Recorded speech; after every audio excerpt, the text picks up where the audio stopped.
এই সংসারে তিন ধরনের আবেগ অত্যন্ত গুরুত্বপূর্ণ, যা প্রত্যেক মানুষের জীবনে থাকে। প্রথমটা হলো আনন্দ, যা আমরা সবাই লাভ করতে চাই। দ্বিতীয় হলো ক্রোধ। এটা তখনই আসে যখন আমরা আমাদের উপর নিয়ন্ত্রণ হারাই বা কোনো পরিস্থিতি আমাদের প্রতিকূল হয়ে থাকে। তৃতীয় হলো দুঃখ। এই দুঃখ তখনই আসে যখন কোনো একটা পরিস্থিতি আমাদের মনের মতো হয় না, বা আমাদের প্রিয়জন আমাদের বুঝতে পারেন না, আমরা অমূল্য কিছু হারিয়ে ফেলি। তখন এই দুঃখ আমাদের হৃদয়ে আশ্রয় নেয়। এই তিন আবেগ হলো এমন যে আমাদের জীবনে আসতে এবং যেতে থাকবে। কিন্তু এই তিনটি আবেগের বিষয়ে কোন কথাটা মনে রাখতে হবে সেটা শুনুন। যখনই আপনি আনন্দে থাকবেন, প্রতিশ্রুতি দেবেন না, কারণ যখন মানুষ আনন্দে থাকেন তখন তিনি নিজের বিবেক বোধ হারিয়ে ফেলেন। দ্বিতীয়ত, যখনই আপনি ক্রুদ্ধ হবেন, উত্তর দেবেন না, কারণ ক্রোধের বশে যে উত্তরই দেবেন সেটা শুভ হবে না। তৃতীয়ত, যখনই আপনি দুঃখী থাকবেন, কোনো সিদ্ধান্ত নেবেন না, তখন নিজের মনের ওপর, নিজের কর্মের ওপর, নিজের ওপর নিয়ন্ত্রণ রাখতে চেষ্টা করুন। যদি এই তিনটি আবেগের ক্ষেত্রে এই জিনিসগুলো মনে রাখেন, তাহলে জীবনে কখনো আক্ষেপ করবেন না। আসুন আমার সাথে ভালোবেসে বলুন, রাধা রাধা। সংসারে দুই ধরনের পথ হয়, উচিত পথ আর অনুচিত পথ। একটা শুভর দিকে নিয়ে যায় আর একটা অশুভর দিকে নিয়ে যায়। অনেক সময় অজ্ঞানতাবশত জীবনে আমরা সেই পথ নির্বাচন করে নিই যা আসলে অনুচিত। তারপর নিজেকে আশ্বস্ত করে ফেলি যে এই পথেই চলতে হবে, এখান থেকে ফেরার পথ নেই। কিন্তু যদি সত্যি বলি, তাহলে এটা শুধুই আপনার ভ্রম। আপনার মধ্যে শুধুমাত্র একটু দৃঢ়তার অভাব আছে, তা জাগ্রত করুন আর বাড়িয়ে তুলুন। আপনি দেখবেন এই সংসারে এমন কোনো পথ নেই যেখান থেকে ফিরে আসা সম্ভব নয়। এমন কোনো মানসিকতা নেই যা বদলানো সম্ভব নয়। যদি আজ এই মুহূর্তে আপনার মনে হয়ে থাকে যে আপনি কোনো অনুচিত পথে আছেন আর আপনি কোনো শুভ পথে যেতে চান, তাহলে ওখান থেকে ঘুরুন আর ফিরে আসুন। আবার সেই মোড়ে ফিরে আসুন আর সেই পথ নির্বাচন করুন যা আপনার জন্য শুভ। একটু সময় অবশ্যই লাগবে, কিন্তু নিশ্চিত রূপে আপনার উদ্দেশ্য এবং আপনার গন্তব্য এই দুই অনেক শ্রেষ্ঠ হয়ে উঠবে। তাহলে আসুন আর আমার সাথে ভালোবেসে বলুন, রাধা রাধা। কিছু মানুষ চিরকাল দুঃখে থাকেন, বলেন যে দূরত্বের কারণে ওনাদের ভালোবাসা সমাপ্ত হয়ে গেছে। এমনও কিছু মানুষ আছেন যারা বলেন যে দূরত্বের জন্য ভালোবাসা বৃদ্ধি পায়। কেউ বলেন কাছাকাছি এলে ভালোবাসা বৃদ্ধি পায়। কিন্তু আসল সত্য হলো এটাই যে দূরত্ব ভালোবাসা পরিমাপ করার কোনো মাপদণ্ডই নয়। চাতক পাখিকে দেখুন, সারা বছর সে অপেক্ষা করে যে কখন বর্ষা আসবে আর ওর তৃষ্ণা নিবারণ হবে। বর্ষার জল ছাড়া ও আর অন্য কোনো জল পান করে না। তাহলে বলুন, এই যে দূরত্বের জন্য ওদের ভালোবাসা কি সমাপ্ত হলো? এই ভালোবাসা আপনার মানসিকতা বুঝতে পারে, সে আপনার মনে লুকিয়ে থাকা আবেগ বুঝে নিতে পারে। তা সে আপনি যতই দূরে চলে যান না কেন, যতই কাছে আসুন না কেন, শুধু নিজের আবেগগুলিকে কখনো মলিন হতে দেবেন না, স্বার্থ জড়িয়ে ফেলবেন না। প্রেমকে পবিত্র করে তুলুন, এই প্রেম ক্রমাগত বৃদ্ধি পাবে। আসুন আর এই ভালোবাসার সাথে বলুন, রাধা রাধা। অন্ধকারাচ্ছন্ন রাত্রি যদি এসে থাকে, তাহলে আলোকিত প্রকাশ নিয়ে সূর্যও অবশ্যই আসে। রোগ যদি এসে থাকে, তাহলে তার ওষুধও অবশ্যই আসে। সমস্যা যদি আসে, তাহলে সেই সমস্যার সমাধানও নিজে থেকেই আমাদের কাছে চলেই আসে। এই সংসার, এই জীবনের শুধুমাত্র একটাই নিয়ম আছে, আর তা হলো এটাই, এই সংসার হলো একটা চক্রের মতো। এতে শাশ্বত বলে কিছু নেই, নিত্য বলে কিছু নেই। আর যা কিছুই রয়েছে সব বদলাতে চলেছে। যদি আপনার জীবনে দুঃখ থাকে, সমস্যা থাকে, যদি আপনি বিপদ দ্বারা আচ্ছন্ন, তাহলে মনে রাখবেন সব কিছু বদলে যেতে চলেছে। দুঃখের সময় কাঁদবেন না, মনকে আরো দুঃখী করে তুলবেন না, কারণ এখানে যা কিছুই এসেছে তা যাওয়ার জন্যই এসেছে। তাহলে এত চিন্তা কিসের? আনন্দ সহকারে জীবনযাপন করুন আর আমার সাথে ভালোবেসে বলুন, রাধা রাধা। এই জীবনে আমাদের দুজন সঙ্গী, এক হলো অন্ধকার আর এক হলো প্রকাশ। এবার যখন এই অন্ধকারে আমরা প্রদীপ জ্বালাই, সেই প্রকাশের জন্য অন্ধকার আমাদের উপর রুষ্ট হয়ে চলে যায়। এবার যদি অন্ধকারকে খুশি করতে যাও, তাহলে প্রকাশ আমাদের উপর রুষ্ট হয়ে চলে যায়। এ হলো ঠিক সেই পরিস্থিতি যে আমাদের দুই বন্ধু, তাদের মধ্যে সদ্ভাব নেই। যদি কোনো একজনের মান ভাঙাতে বা খুশি করতে যাও, তাহলে দ্বিতীয়জন অবশ্যই রুষ্ট হয়। সেই অবস্থায় আপনাকে বোঝদারের মতো কাজ করতে হবে যে কখন কাকে সমর্থন করতে হবে, কখন কার সাথে চলতে হবে। যদি পারেন তাহলে সকলকে একসাথে নিয়ে চলবেন। যদি কোনো মানুষের মধ্যে বনিবনা না হয়, তাহলে তাদের মধ্যে সামঞ্জস্য বজায় রেখে সংসারের রীতিনীতির চক্র চালিত করা, এটাই তো হলো মনুষ্য জীবন। এবার এটা কিভাবে করা সম্ভব? শুধুমাত্র প্রেমের দ্বারা। তাহলে এইভাবেই সবাইকে প্রেমের দ্বারা বেঁধে রাখুন আর আমার সাথে ভালোবেসে বলুন, রাধা রাধা। এই সংসারে ভিন্ন ভিন্ন ধরনের গাছ আছে, অসংখ্য ধরনের প্রজাতি আছে। কিছু গাছ পাতা দিয়ে থাকে, কিছু ফুল, কিছু ফল। কেউ ছায়া প্রদান করে, কেউ শীতলতা প্রদান করে, কেউ নিজেকে খুব কষ্ট দিয়ে এই সংসারের বিকাশে সহায়ক হয়ে ওঠে। কিন্তু এই সবার মধ্যে একটা বিষয় কিন্তু সমান। এরা প্রত্যেকেই পাতা ছাড়া, ফুল ছাড়া, ফল ছাড়া জীবিত থাকতেই পারে, কিন্তু কোনো বৃক্ষই শিকড় ছাড়া বেঁচে থাকতেই পারে না। এটাই হলো রাধার। ঠিক সেইভাবেই আমাদের জীবনে শক্তি হোক, ধন হোক বা সাফল্য হোক, আমাদের বা আমাদের পরিবারের প্রসন্নতাই হোক, এই সব কিছুর আধার হলো, সব কিছুর মূল হলো পরিশ্রম। তাই জীবনে চিরকাল পরিশ্রম করতে থাকুন। যদি আপনি জীবনে মহান হবার পথে অগ্রসর হতে চান, তাহলে পরিশ্রম করুন। এই পরিশ্রম দ্বারাই নিজের পরিবারকে প্রসন্ন করুন, নিজের বন্ধুদের প্রসন্ন করুন, এই সমাজকে গর্বিত করুন। আসুন আমার সাথে ভালোবেসে বলুন, রাধা রাধা। বাসাংসি জীর্ণানি যথা বিহার, নবানি গ্রহাতি নরোপরানি, তথা শরীরানি বিহায় জীর্ণা, ননিয়ানি সয়াতি নবানি দে। আত্মার কখনোই মৃত্যু হয় না। আত্মা শুধু শরীর বদল করে, রূপ বদল করে। আর যেখানে আত্মার মৃত্যু হতে পারে না, সেখানে প্রেম কিভাবে সমাপ্ত হতে পারে? কারণ প্রেম হলো নিজেই পরমাত্মার রূপ। কখনো সে সীতার খোঁজে বনে বনে ছুটে বেরিয়েছে, কখনো সে রাধার প্রেমে বনকে বৃন্দাবন রূপে সাজিয়ে তুলেছে, কখনো সে কানাই রূপে গোকুলবাসীদের মন জয় করে নিয়েছে, আবার কখনো সে মাখন চোর নন্দলালের রূপে সবার মনে ভালোবাসার স্রোত বইয়েছে।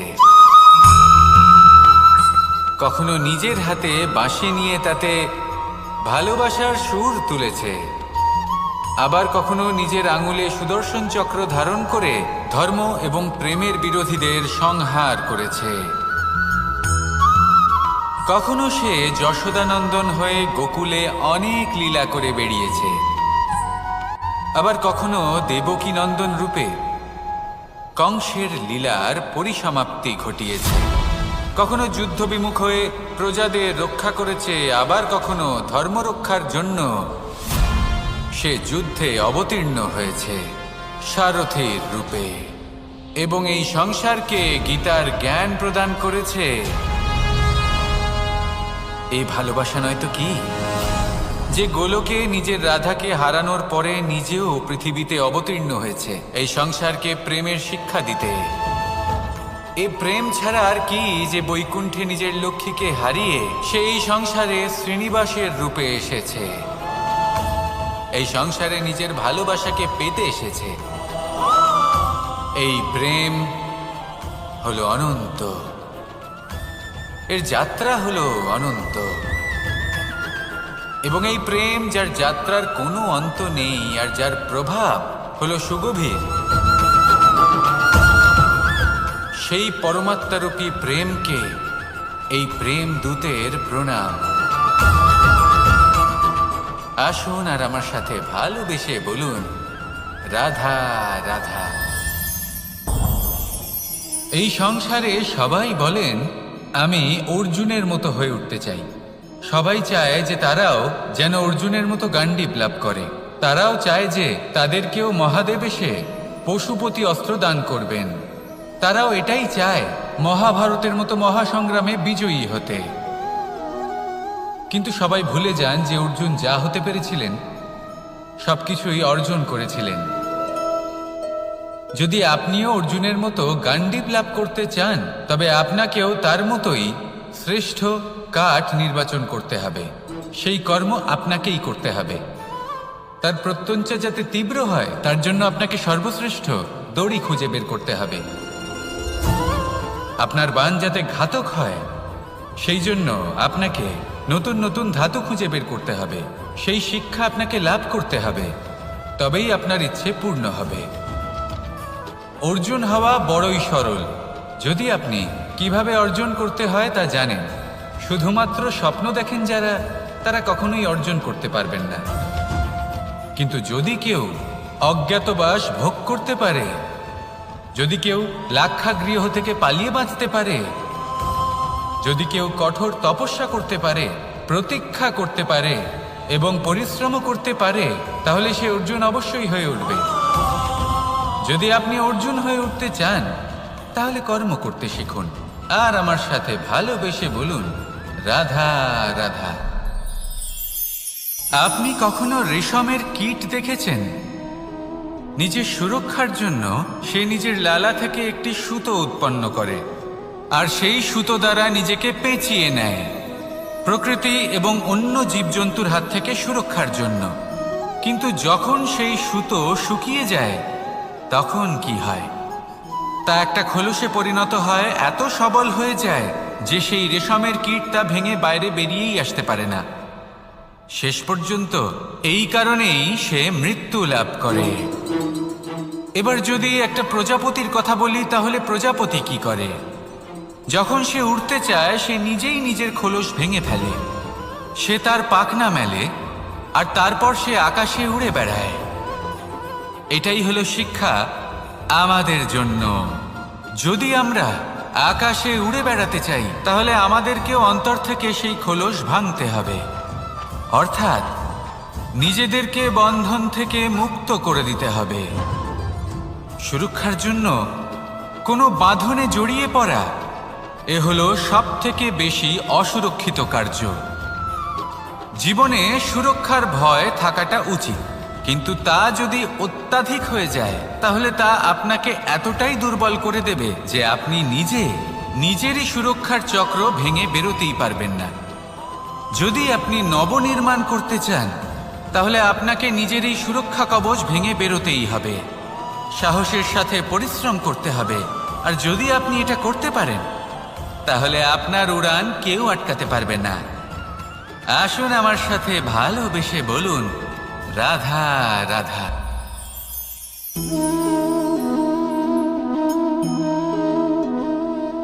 ভোজনের দ্বারাই শরীর পুষ্টি লাভ করে।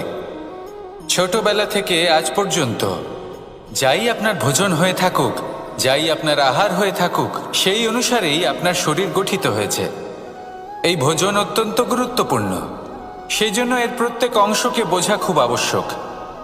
প্রথম অংশ, যে আমরা কি গ্রহণ করছি, এই ভোজন কোন স্থান থেকে আসছে সেটা বুঝুন।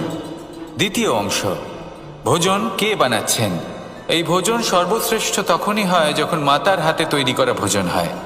কিন্তু যদি মাতার তৈরি করা ভোজন আপনি প্রাপ্ত নাও করতে পারেন, তাহলে সেই ব্যক্তির ভোজন তৈরি করা উচিত যিনি সাত্ত্বিক।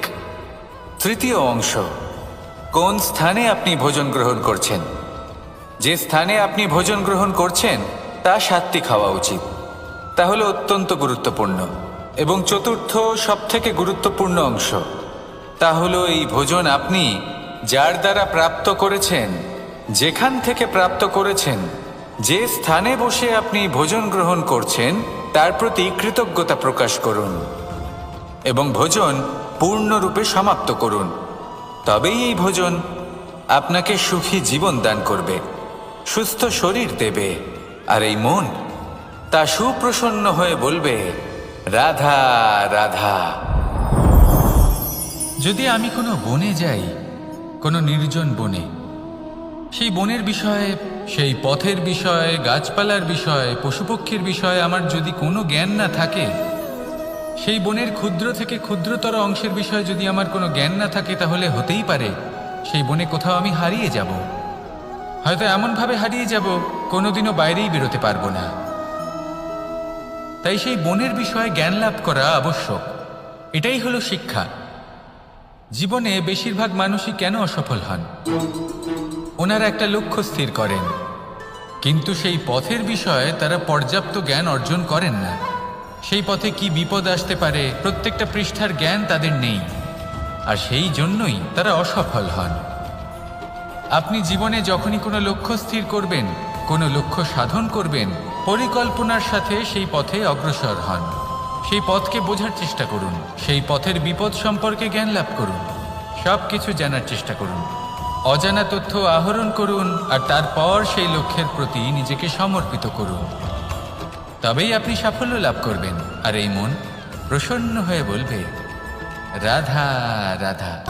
বেশিরভাগ মানুষই এই কথা জানেন যে আমাদের শরীর 5টি তত্ত্ব দ্বারা নির্মিত, যাকে আমরা পঞ্চতত্ত্ব বলি: জল, অগ্নি, বায়ু, ধরিত্রী এবং আকাশ। এবার এই কথা আমরা সকলে জানি, কিন্তু এগুলোর সাথে কিছু গুণ জড়িয়ে রয়েছে যেগুলো আমরা দেখতে পাই না। যদি এই গুণগুলি আমরা আত্মসাৎ করতে শিখে যাই, তাহলে সাক্ষাৎ পরমেশ্বরের দর্শন আমরা পেতে পারি।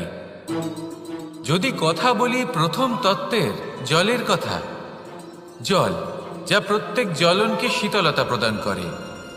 এই জলকে দেখুন, যা শুধু প্রবাহিত হতে জানে, থামতে জানে না। জল পাথরের সাথে সংঘর্ষ করতে জানে, যার পথে অনেক বাধা আসে, কিন্তু সে প্রবাহিত হতে থাকে। নিরাকার হলো এই জল, যে কোনো পাত্রেই রাখুন না কেন তার আকার ধারণ করে নেবে। এটাই হলো এর বিশেষত্ব, এবং এটাই হলো আমাদের শিক্ষা।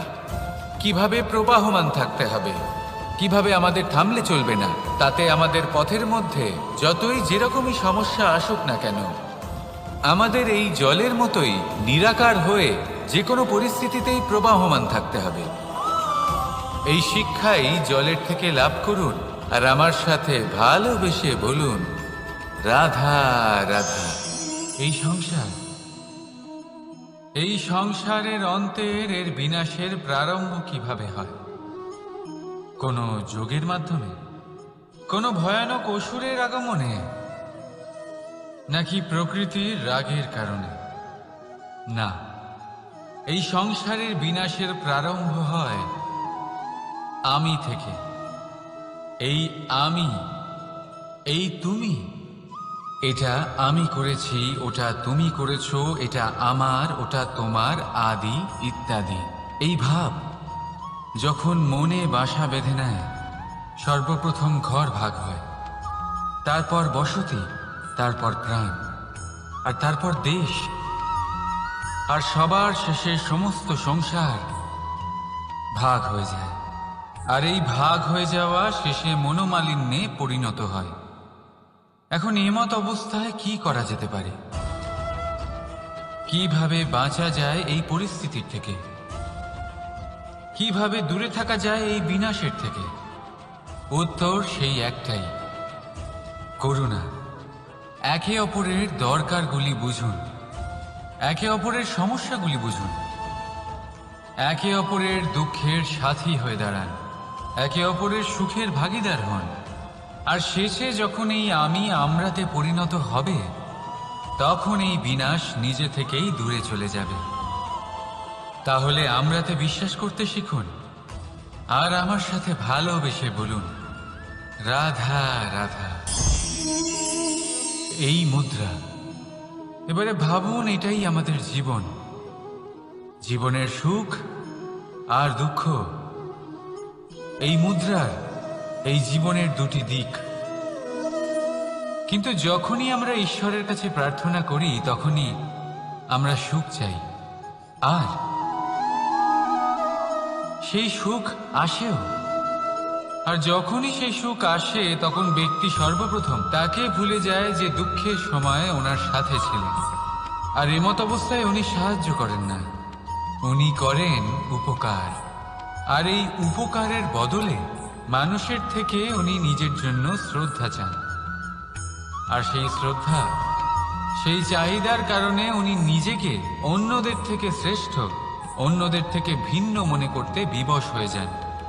আর আলাদা হবার কারণে তার মধ্যে জেগে ওঠে অহংকার, আর সেটাই হয় তার পতনের কারণ।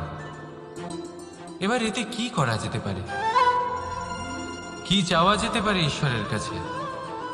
এই প্রশ্ন অবশ্যই মনে আসে। ঈশ্বরের কাছে চান সুখ, শুধুমাত্র ততটাই যাতে অহংকার না আসে, আর দুঃখ ততটাই যাতে শ্রদ্ধা না চলে যায়। রাধা রাধা। এই সংসারে এমন কিছুই নেই যে সব সময় একই থাকবে। যা কিছু নির্মাণ হয়েছে তা একদিন অবশ্যই ভেঙে পড়বে, কিন্তু এই ভেঙে যাওয়ার বিশ্লেষণ আপনি কিভাবে করবেন তা আপনার উপরে নির্ভর করছে। ওই আকাশের দিকে তাকান, ওই মেঘ, ওটাও ভেঙে পড়ে, কিন্তু নিজে ভেঙে পড়ার সাথে বর্ষাকে তৈরি করে যায়। মাটির ডেলা অবশ্যই ভেঙে পড়ে, কিন্তু ব্যবহারযোগ্য মাটির রূপ নিয়ে। এই ধরিত্রীর বুকে কোনো এক বীজ যখন ভেঙে পড়ে তখন ধরিত্রীর উপর এক বিশাল আকারের বৃক্ষ নির্মাণ করে। যদি জীবনে কিছু ভেঙে পড়ে তাহলে নিরাশ হয়ে পড়বেন না, নিজের সাহস হারাবেন না। ধনাত্মক দৃষ্টিভঙ্গি দিয়ে দেখতে চেষ্টা করুন। মনে করুন নিয়তি নিশ্চয়ই আপনার জন্য আরো ভালো কিছু ভেবে রেখেছে, যা ভবিষ্যতে আপনার প্রতীক্ষা করছে। ধনাত্মক চিন্তা ভাবনা করতে থাকুন, তারপর দেখবেন শ্রেষ্ঠ রচনা নিজেই তৈরি হবে। রাধা রাধা। চলতে থাকা, থেমে যাওয়া, বিশ্রাম নেওয়া, তারপর দম নিয়ে পুনরায় দাঁড়িয়ে পড়া, আর তারপর আবার সেই পথ চলা। এটা জীবনের অভিন্ন এক অঙ্গ, এটার থেকে আপনি পালাতে পারবেন না। কিন্তু এই অঙ্গকে আপনি নিজের জীবনে কিভাবে প্রয়োগ করবেন, কিভাবে তাকে কাজে লাগাবেন, সেই সিদ্ধান্ত আপনাকে নিতে হবে। যারা হেরে যান তারাও জীবনে থমকে যান, আবার যারা জেতেন তারাও দাঁড়িয়ে পড়েন। যারা হেরে যান তারা হাঁপিয়ে দাঁড়িয়ে পড়েন, যারা জিতে যান তারা দাঁড়িয়ে পড়েন সেই সর্বোচ্চ স্তরে পৌঁছে গিয়ে। এবার দাঁড়াতে তো আপনাকে হবেই, তা হতেই হবে। কিন্তু কখন, কিভাবে দাঁড়াবেন, ক্লান্ত হয়ে নাকি সর্বোচ্চ স্তরে পৌঁছে গিয়ে, সেই সিদ্ধান্ত আপনার। অবশ্যই দাঁড়িয়ে পড়ুন, কিন্তু ক্লান্ত হয়ে নয়, কারণ আপনাকে পুনরায় দাঁড়িয়ে পড়তে হবে, পুনরায় যাত্রাপথে এগোতে হবে এবং সর্বোচ্চ স্তরে পৌঁছতেই হবে। রাধা রাধা।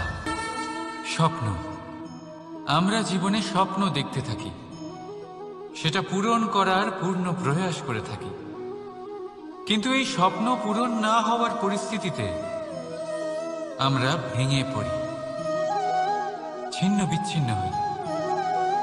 আর তারপরই বোঝা আমরা আগামী প্রজন্মের ওপর রীতিমতো চাপিয়ে দিই। আমরা এটাই মনে করি যে আমরা যেটা হতে পারিনি সেটা আমাদের সন্তান অবশ্যই হবে। আমরা যা কখনো পাইনি আমাদের সন্তান অবশ্যই তা পাবে। এটা যে অনুচিত সেটা আমরা ভাবি না, কিন্তু এটা ভুল, আর এই ভুল আমরা সকলেই করে থাকি।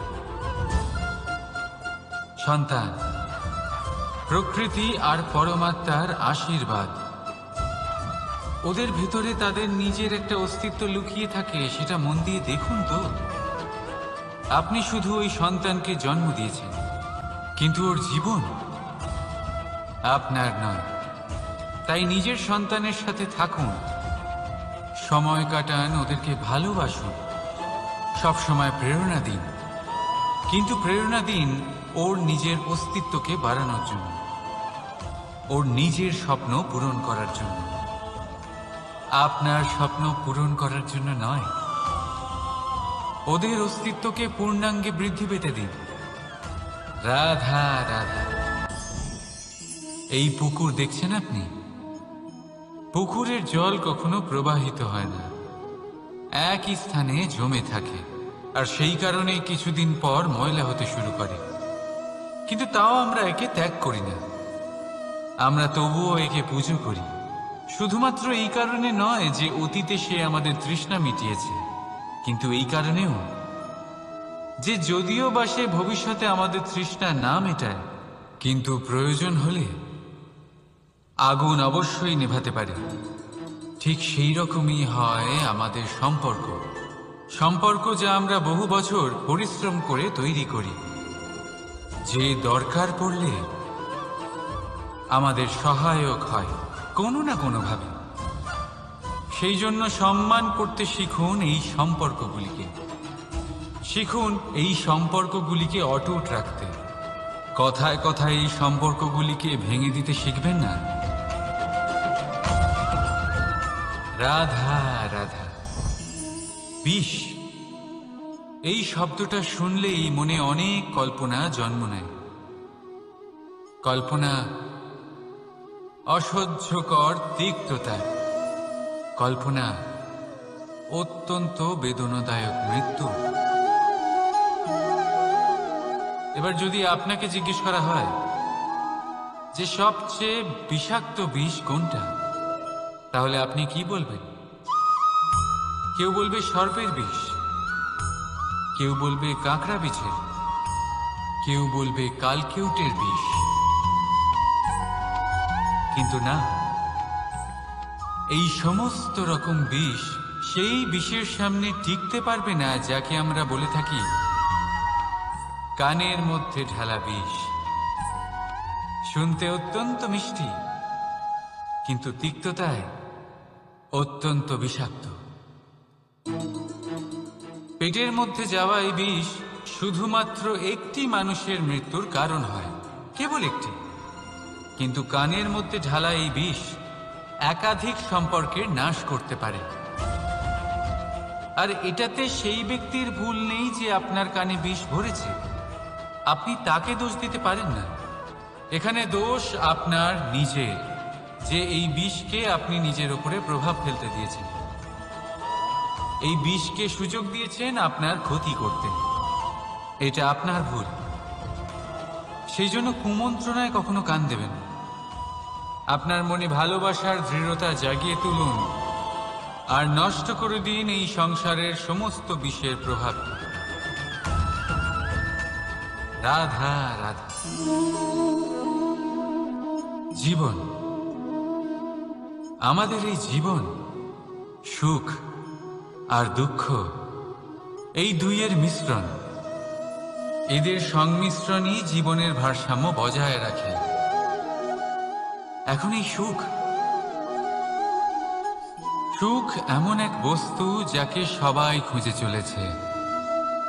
দুঃখ এমন এক অনুভূতি যা সবার কাছে আছে। আমাদের প্রত্যেকের জীবনে সুখ আর দুঃখ আসতে থাকবে আর যেতেও থাকবে, এটা অবশ্যই জীবনে থাকবে। কিন্তু সফলতা, এটা সবার জীবনে আসে না। কেন? কারণ এই সফলতা সুখ আর দুঃখের দ্বারা প্রাপ্ত হয় না। সফলতা প্রাপ্ত হয় নিজের উপরে বিশ্বাস করতে থাকলে। আকাশের ওই সূর্যকে দেখুন, সূর্যের বিশ্বাস আছে নিজের উপর যে সে সমস্ত জগৎকে আলোকিত করতে পারবে, নিজের প্রথম রশ্মি দিয়ে অন্ধকারকে দূর করতে পারবে। সূর্য এই বিশ্বাস নিয়েই আসে, আর কিছুক্ষণের মধ্যেই সমস্ত সংসার থেকে অন্ধকারকে বিনাশ করে ফেলে সে। তাহলে মনে রাখবেন, এই সুখের আভাস, এই দুঃখের অনুভূতি আসতেও থাকবে আর যেতেও থাকবে। শুধু নিজের উপরে বিশ্বাস রাখুন, তারপর দেখবেন এই সফলতা আপনার দাস হয়ে থাকবে। রাধা রাধা। চাঁদ কত শ্রেয়